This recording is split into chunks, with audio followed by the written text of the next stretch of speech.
gas of America is being squandered. How are we going to restore our nation back to a sensible, citizen-centric government? This is my country. I'm proud to call it home. This is my country. And I'll never stand alone. It's time for populism with a purpose. Welcome to Reimagine America with Joyce Cordi. Joyce is a businesswoman, not a politician, and she's here to offer pragmatic, possible, and post-partisan solutions for the 21st century. This is my country. See it shining, see it. Now, your host for Reimagine America, Joyce Cordi. And welcome to the Reimagine America Radio Hour. There are a whole lot of people in politics and in the media whose purpose is to inflame your passions rather than to reason with you. My purpose is different. I've come to inform you, to give you information that will enable you to make an independent judgment on current events and encourage you to act on your judgment. We all know that as a businesswoman, I look at the numbers. And the numbers in the news this week, well, there's only one that's really important. This morning, the important number is 25%. 25%.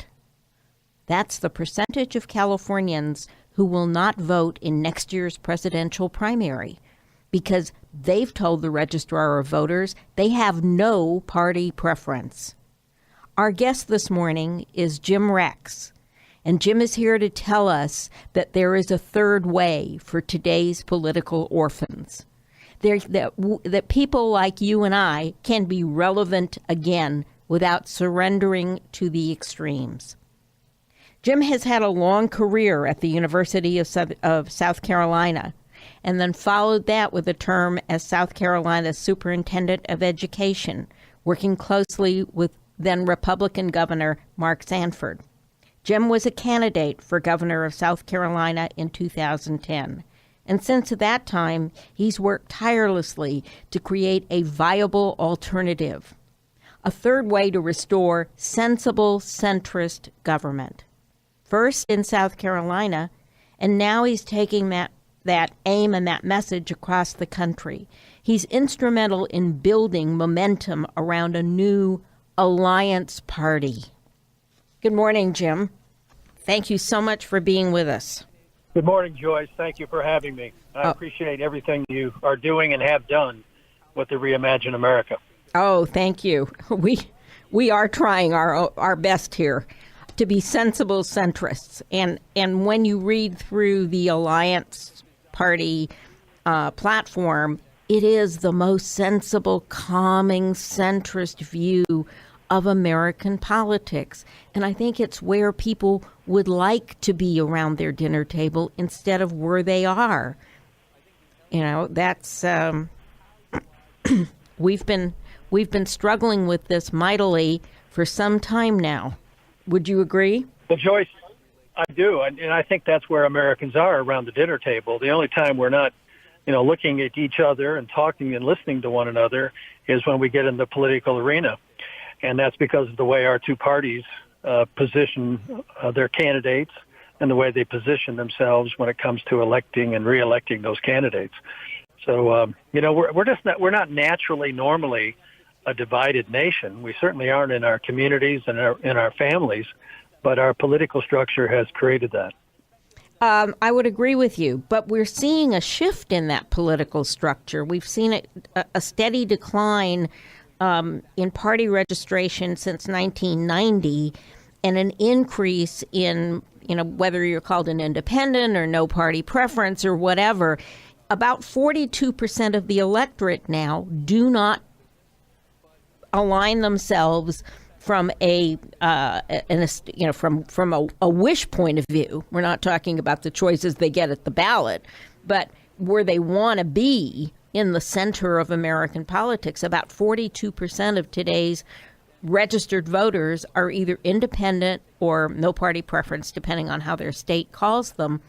And it's been a steady erosion, especially from until 16, it's been principally an erosion from Republicans who've been increasingly doctrinaire rather than pragmatic. But we're seeing it even now from the Democrats. Well, first of all, that you're right. That's the new majority. That's a larger percentage than people who self-identify as either Republicans or Democrats. So Correct. That's the new majority, which really has no option in most cases on the ballot. The other number that just came out, we're 3 hours ahead of you here in South Carolina, so I was able to see some of the morning talk shows this morning on TV networks, and there's a new poll out that is the largest number ever for Americans who say it is time for a third party, and that number is now 38%. So that we've never had that many Americans, over a third of us now, saying this is ridiculous. We need another choice, another approach to politics. So, yeah, the environment is changing dramatically, and those numbers show that. I think you're right, and another number that will help to just solidify that for the listening audience is that in 1992, when Clinton was elected as a minority vote president, he got like 40% of the vote, that Perot's take was under 19%. So 38% without a candidate, without anything to focus around, as the Alliance Party will give them, are saying they want a different way. That makes me optimistic that perhaps this can move faster than your conservative estimate of a candidate in 2024. Well, yeah, it can. And, whether it's a presidential candidate or it moves faster at the state level or in Congress, we'll see where those opportunities actually end up being. But, there's been a number of books written in the last decade or so about the tipping point, how change kind of appears to be slowly occurring until it reaches a certain critical mass, and then all of a sudden it seems like it happens very quickly.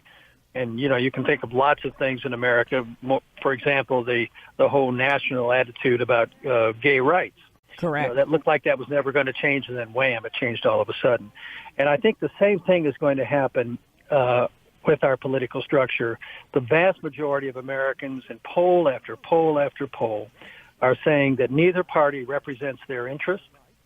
They realize that they are not being counted or listened to in the system the way it's set up now. It's a rigged system that doesn't account for them. And, maybe Donald Trump's election was partly a sort of a perverted outcome of that feeling of alienation and disenchantment. But this can't continue. This level of dissatisfaction with this two-party system just cannot continue. There will be a change. Hopefully it will be a constructive, peaceful change, and that's partly why the Alliance Party is in existence. Oh, you mean I'm not the only person who thinks, oh, my God, what could happen? One poll I read this morning, because I'll fess up, I watch those TV shows after I do this show, was a Wall Street Journal poll that says Trump's approval rating last week was up to 46%, which is inconsistent with other two-term presidents. And frankly, I don't believe the country can stand in this do loop of investigation and hysteria for another 5.5 years. Well, I had the same concerns you have, Joyce, and a lot of Americans are expressing it differently, but they're all saying essentially the same thing. They're concerned about the direction of the country. They're concerned about how divided we are as a nation. And this division, you really can't overstate the significance of it and the danger of it. Our enemies understand it, whether it's Russia or any of the others that want to see us not prosper. They realize our greatest weakness is our division, the fact that we do not work together as a team. You were talking about my background when you introduced me. I used to be a high school English teacher and a football coach also. And any reason I mention that is anybody who looks at team sports or competition of any kind, really, understands that when you put a divided team in any endeavor up against a united team, bet on the united team every time. Divided teams don't win. And America is a divided team, and it's divided, and it's playing against united teams like, Russia, China, India, North Korea, run down the list of all the competitors we have on the world stage. And here we are, this great country, this great powerful country that's so busy fighting among ourselves because, again, of our way our two political parties rule and also the way they run for office, that we are weakening ourselves in a way that no external enemy could ever accomplish. I think you're absolutely right. And on that note, we're going to take a quick commercial break, and we're going to come back and talk about how those divisions, how politicians use those divisions, and what the consequences are.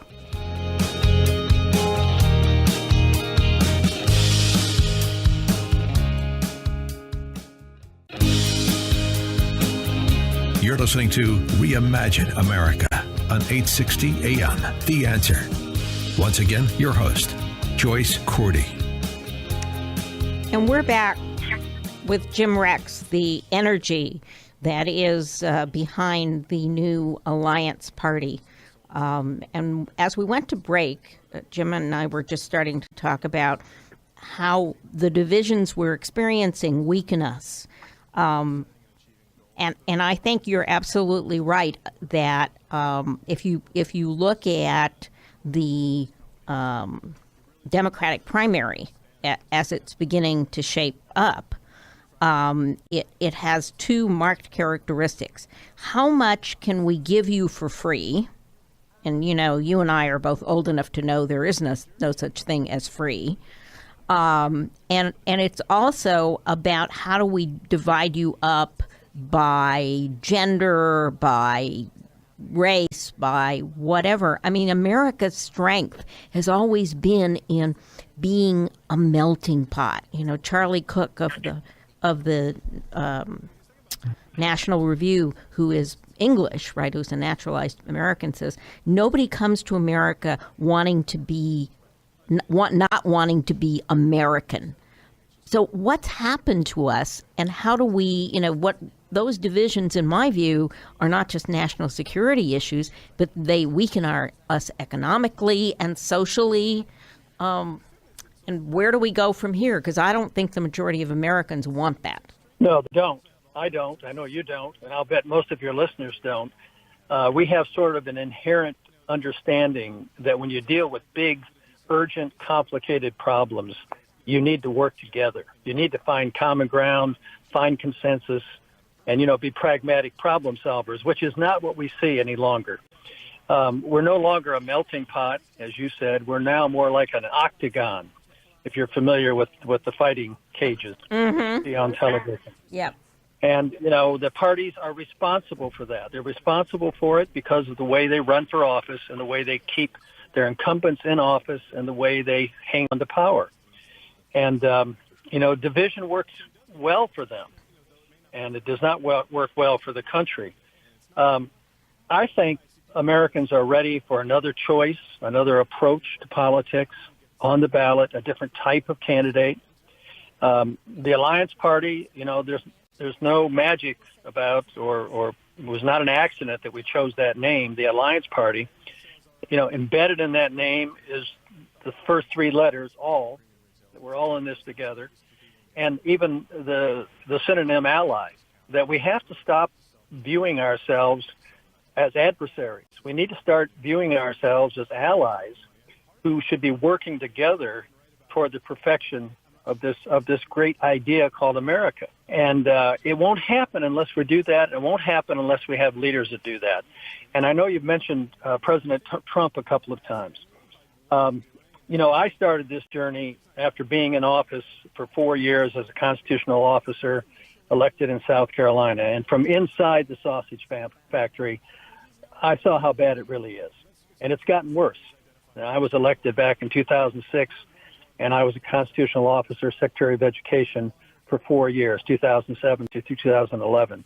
And I saw the career politicians in both parties worship the god of reelection. It was a top priority. Everything else was a distant second. And that makes sense because by definition, you cannot be a career politician unless you do what? Get reelected. Get reelected, right? Mm-hmm. That's right. So that's the top priority.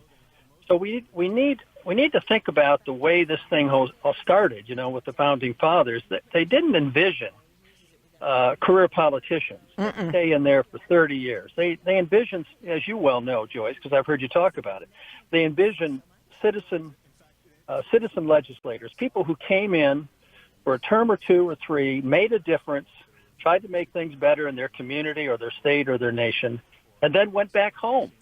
Thomas Jefferson went back to his farm. They saw these people never go back home. Yeah, the founding fathers saw service as an obligation, not a vocation.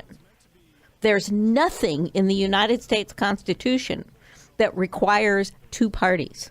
As a matter of fact, if you read the Federalist Papers or you read George Washington's farewell address, the last thing they wanted this country to have was a system dependent on two major parties.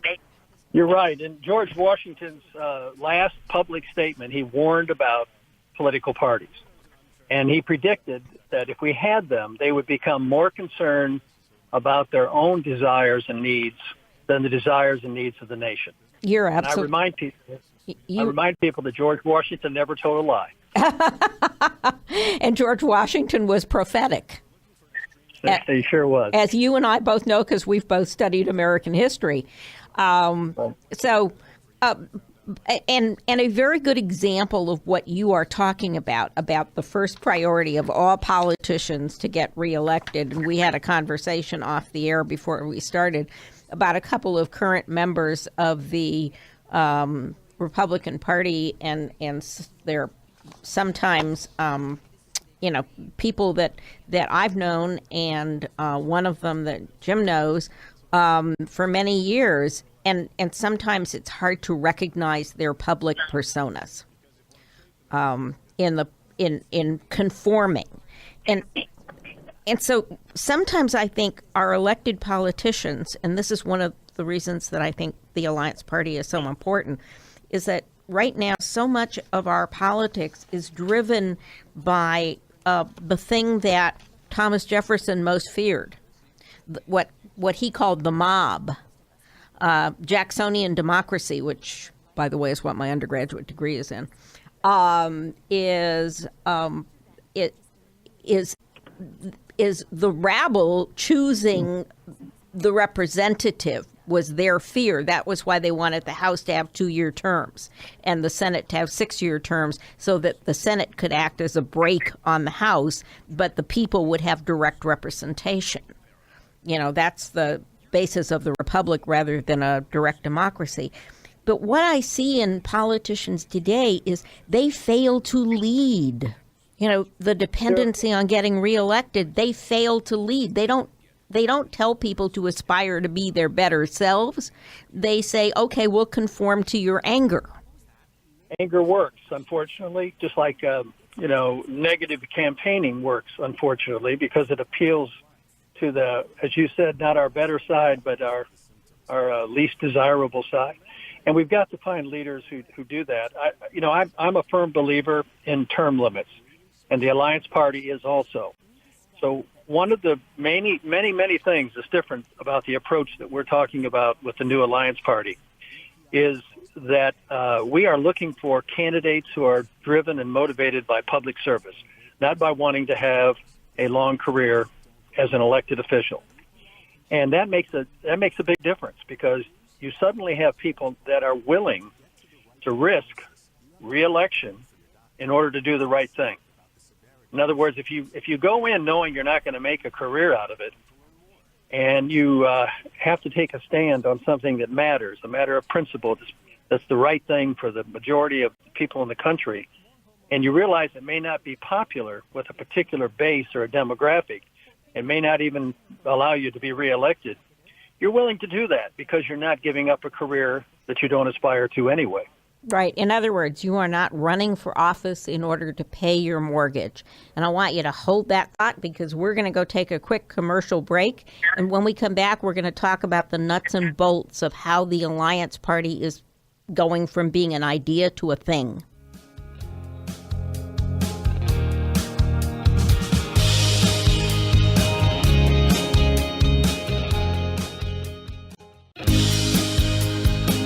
Now, back to Reimagine America with Joyce Cordi on 860 AM. The Answer. And we're back with Jim Rex of the Alliance Party. And just before we went to break, we were talking about our broken political system. And I'm just sitting here during break looking at, you said, Jim, the top priority of politicians is getting reelected. So look at who's running for president. Elizabeth Warren, Sherrod Brown, and Amy Klobuchar all got reelected in 2018. They can very safely run for president in 2020 and feel no consequences. The only person who has to worry about it is actually Cory Booker, because he has to make a decision to either run for his Senate seat or run for president.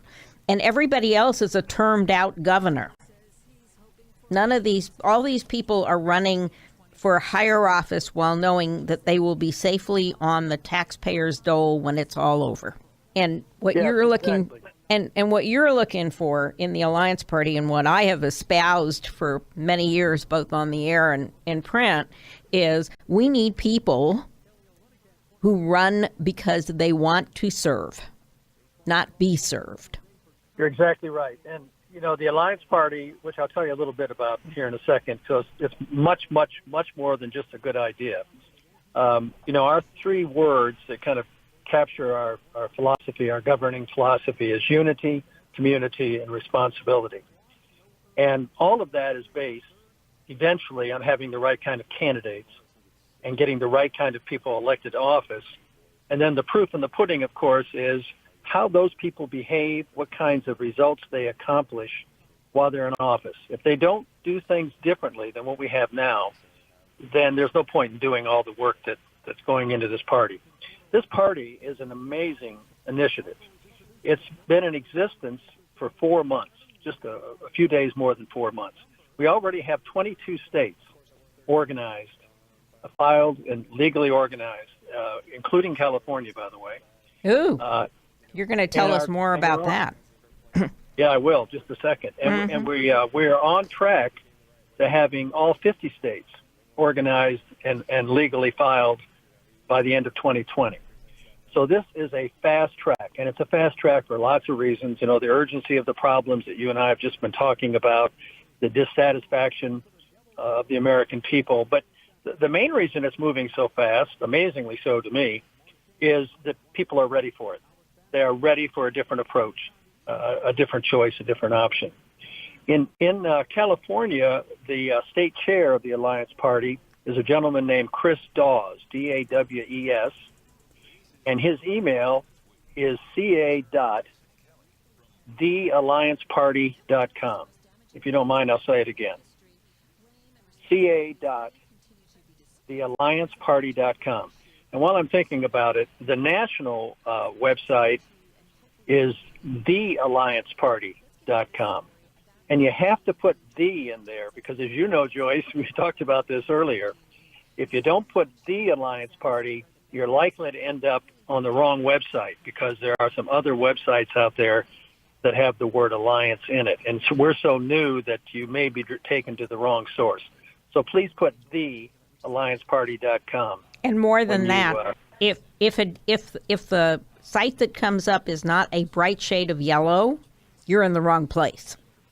Because there is another thing called the Alliance Party USA, and there's also an Irish Alliance Party. So it's easy to get confused. Yes, and we're not international yet. We're going to work on the 50 states to start with. I think that'll keep you busy for a while. It sure will. And one of the reasons it keeps us busy is, and you know this, but some of your listeners may not, the Republican and Democratic parties over the years have put in all kinds of onerous protectionist laws in all 50 states.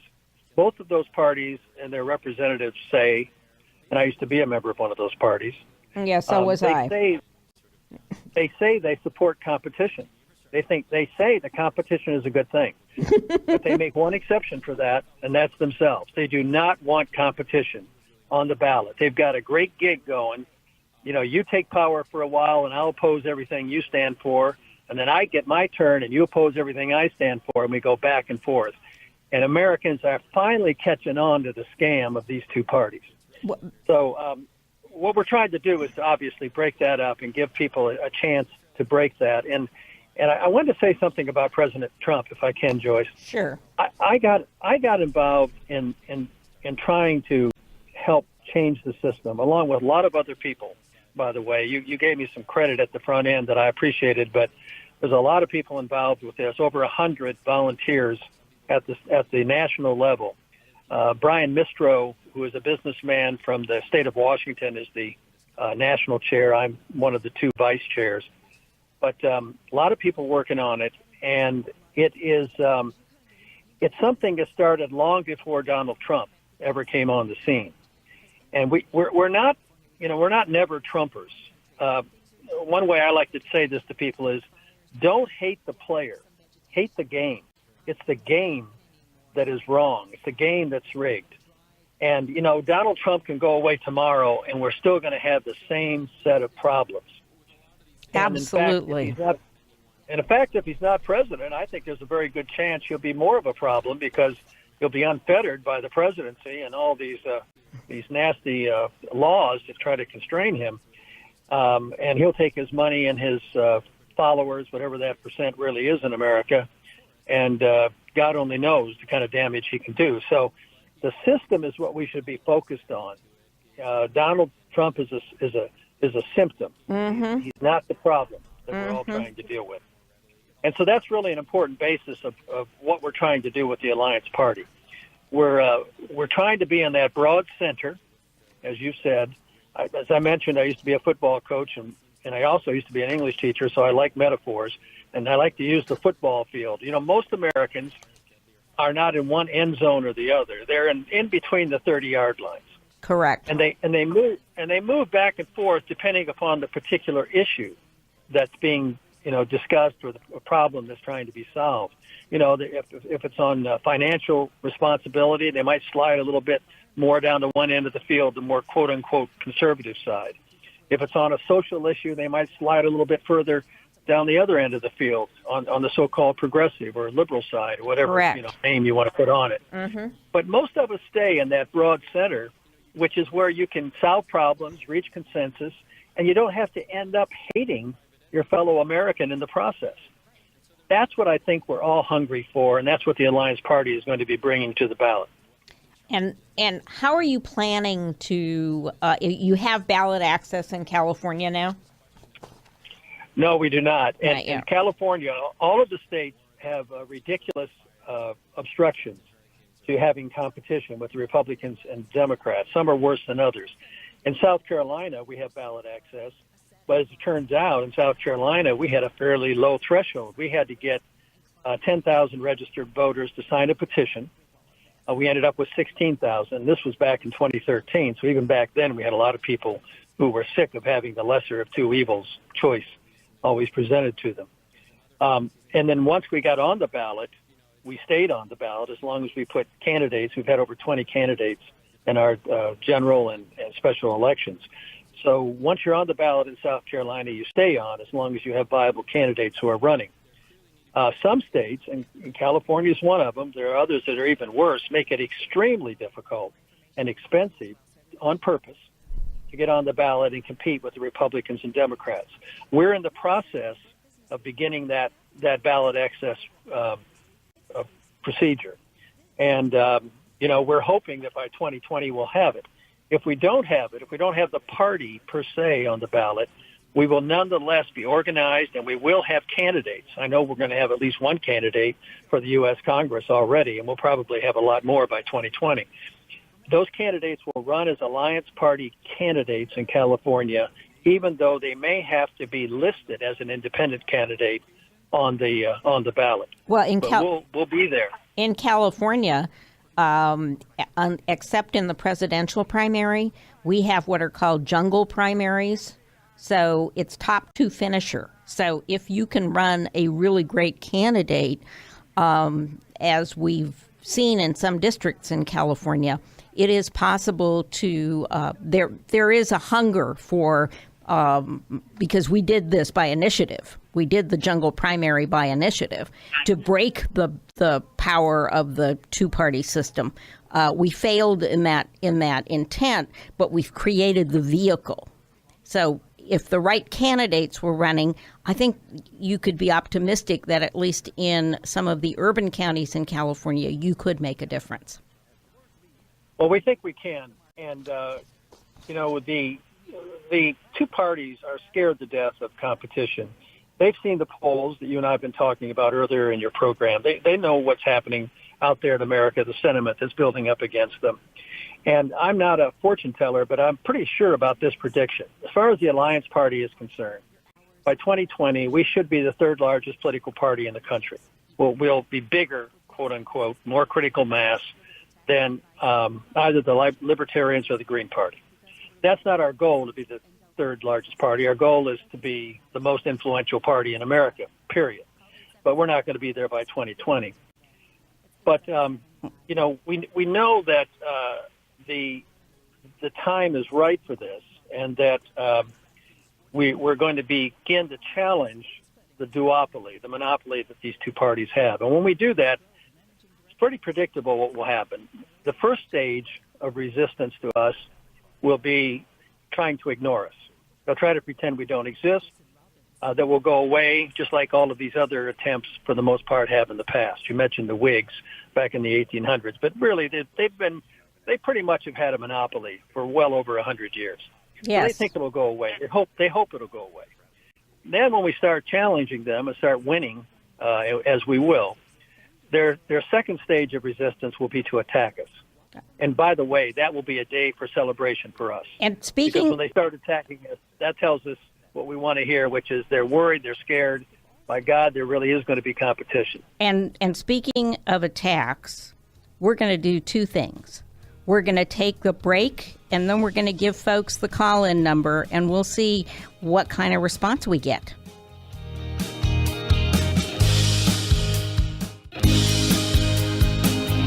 You're listening to Reimagine America on 860 AM. The Answer. Once again, your host, Joyce Cordi. And we're talking with Jim Rex of the Alliance Party, and so we're going to be continuing our conversation here. You think there will be attacks from the two establishment parties as you grow? Oh, yes. That's predictable. First is ignore. Then once we start to be competitive, they'll attack us. The third one, which I didn't get a chance to say before the break, Joyce, is, and this is the one I worry most about, once we start winning, they'll start co-opting our ideas. They'll try to sound like us. They'll try to give the impression that there's no real difference. That's what has always happened in the past, and that's what they'll try to do again. I think things like term limits, transparency, requiring elected officials to annually publicly show what their outside sources of income are, both the source and the amount, the sorts of things that we stand for, accepting no dark money, are the things that those two parties are not willing to do now. But if it's a matter of survival, they'll begin to try to absorb and adopt some of those same approaches, which will be good for America. But I hope that the American people don't fall for that, because it's sort of like the senator you were alluding to earlier. They'll change for the next election cycle, just like a chameleon does, to try to look like what they think is necessary to get reelected, and then they'll revert right back to what they've been doing. I think you're absolutely right. That they will do exactly what they've been doing. When you say take dark money out, have you ever noticed, when we have one of these government shutdowns, no budget, no pay gets discussed, we have to pass a law that says Congress doesn't get paid when there's a shutdown, blah, blah, blah. And the minute the shutdown's over, silence. We finally solved that problem in California. The voters did it. Jim. Yeah. Okay, two questions. First one, you're for term limits. What about age limits? We have some senators, like we have Feinstein here, who's going to term out when she's 92. We've got a lot of senators that are in their mid to late 80s. We had Robert Byrd, who served until he was like 92. I feel like some of these legislators are a little bit too old and a little bit out of touch. And me being from Generation X, I kind of feel like the greatest generation and the boomers have had a monopoly on the legislative branch and are pretty much going to, they're going to die in place. They're going to die in place, and we're not going to get, our chance, our shot before they go. Is this Vince? Yes. Yeah. Oh, okay. Hey, Vince. Well, first of all, I partly agree with you, although there is something called wisdom that sometimes does come along with age and experience. Sure, but there's also, people go senile, people lose touch. Right. There's people that are in their 50s that have plenty of wisdom. Yeah, I agree. And, of course, remember now, I'm from the state that had Strom Thurmond, who was in office when he was 100 years old. So I exactly know what you're talking about. I think that problem will resolve itself if we have term limits. If you have, let me just tell you what we did in South Carolina. We don't put term limits on local races, for mayor, city council, school board, all that sort of thing, where people are really close to their constituents. We don't put term limits on that. But we had a total of 12 years in any combination of offices. And that's because there are 2-year, 4-year, and 6-year terms, depending on the office you're running for. We excluded from that the governorship and the presidency. Most governorships are already term limited. Of course, the presidency is. So if you start attracting people who are going in to politics because they're interested in public service, and they're willing to abide by a limit that would make them stay in no longer than much more than a decade, in this case 12 years, I don't think you're going to have the problem with the age that you were just describing. There aren't going to be many people who are going to run for office the first time in their 70s. What happens is they get in at these younger ages, and because of the power of the incumbency, it's easy to stay in. More than 90% of our incumbents are returned every election cycle across the nation. So once you get the power of the incumbency, you get the money, you get the name recognition, you get the gerrymandering, you put all that in place, why wouldn't you stay there until retirement and beyond? Because it's so easy to do. So term limits will take care of the concerns I think you have about age. Yeah, that's a good answer. Yeah, I didn't think that through. That makes sense. My other question is, so what is there? This isn't the first time we've had a centrist party. The Unity Party comes to mind.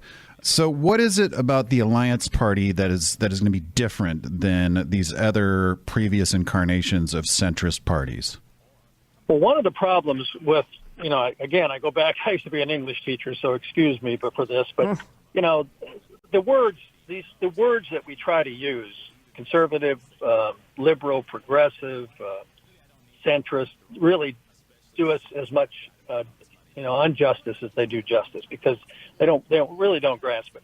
But one of the problems with the word centrist is a lot of people think that you don't stand for anything. You're always going to compromise. You're going to be on the middle on every issue. If you go to our website, theallianceparty.com, you'll see some tenets with some very bold initiatives about how to save the Social Security program.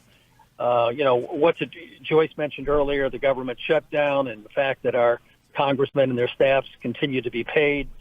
We have a specific recommendation for legislation in there that says they would be required to stay in Washington, to be in session during a government shutdown, and to receive no compensation during that time. So when you look at us, we're centrist in terms of being pragmatic problem solvers, but we're not centrist in terms of not taking bold positions on initiatives. And I think that's what people want.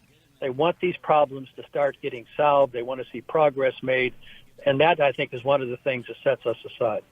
I think that's true. But one thing that worries me, remember that only 26.3% of the electorate actually elected Donald Trump. One of the things that that worries me is the fact that people live such high-pressure lives in this country. That things like the national debt, which is probably the greatest national security threat we have, people just don't pay. As long as their paycheck gets deposited and their ATM card works, they don't grasp the magnitude of the economic peril that we're in. And one of the things that I think the Alliance Party is going to have to do to separate itself from the other two parties is to take some pretty bold stands that say, if we don't do these things, here are the consequences to Gen X or millennials, et cetera, and then have pragmatic solutions that are evolutionary rather than revolutionary. I looked at at some of your governing planks, healthcare, for example, and there you're looking for interim solutions as well as a big solution. Fixing Medicare.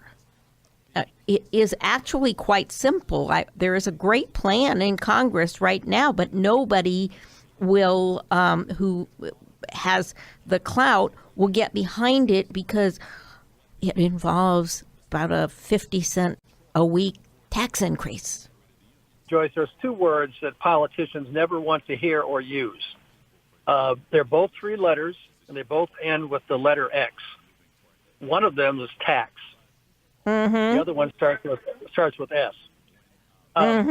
So, so being bold, creative, and imaginative and honest, which is also what you're saying, being honest with the American people about the fact that we might have to, all of us, take some short-term sacrifice in order to avoid long-term disasters. That takes courage, and it takes people who are willing, as I said earlier, to risk not getting reelected to move the nation forward. But if your only concern is staying in office, you're not going to come up with bold initiatives, and you're certainly not going to go against the big money interests, the special interests, like the insurance company. You talked about health care. We know why we're not getting bold solutions to our health care problems that work.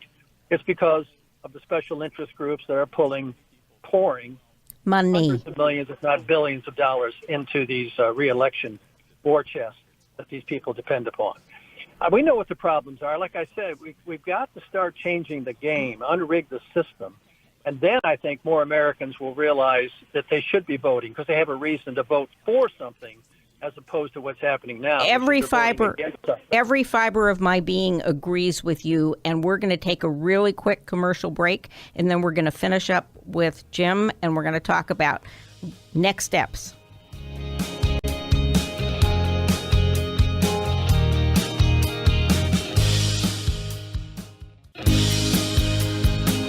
Now, back to Reimagine America with Joyce Cordi on 860 AM.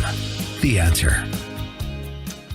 And we're back with Jim Rex of the Alliance Party, and we've got 3 minutes to wrap up. So let's talk about next steps for the Alliance Party and how people can find your website. One more time, Jim. Okay. Thank you, Joyce. TheAllianceParty.com is the national website. And put CA in front of that, theallianceparty.com for California. You can also do the same for any of the other states. Okay. We have 22 states now. We're on our way to having 50. And in the meantime, we need people who are willing to be volunteers, who are willing to step up and be this new type of candidate that you and I have been talking about, and to spread the word that there is a new choice, a new day, if you will, in American politics. And we're going to make it work. And it's an exciting time, but we need a lot of help. And here are the two things that we're going to do. Off the air, you and I are going to, you could help me make a contact with Mr. Dawes. I'd like to have him come and talk about what you're doing in California. I think that would be interesting for our listeners. And then I'd like to have you come back, if you're willing, and talk about in depth positions about some of the issues like education and Medicare, the sustainability of Medicare, and above all else, how to tackle the national debt in a way which most Americans will be able to understand. If you're willing to do that, we'd love to have you back. Joyce, I will talk with you anytime, anywhere. Oh, hey, that might become a threat. You see, Charleston's on my bucket list, and I have to thank you very much for your for all your time this morning. And I'll be in touch early this week. Have a wonderful rest of your day, and we'll.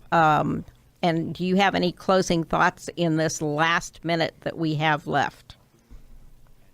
I just want to say to all of those Americans who are frustrated and who are maybe on the edge of giving up or maybe even haven't voted, please get back involved. This is too important to not participate actively in.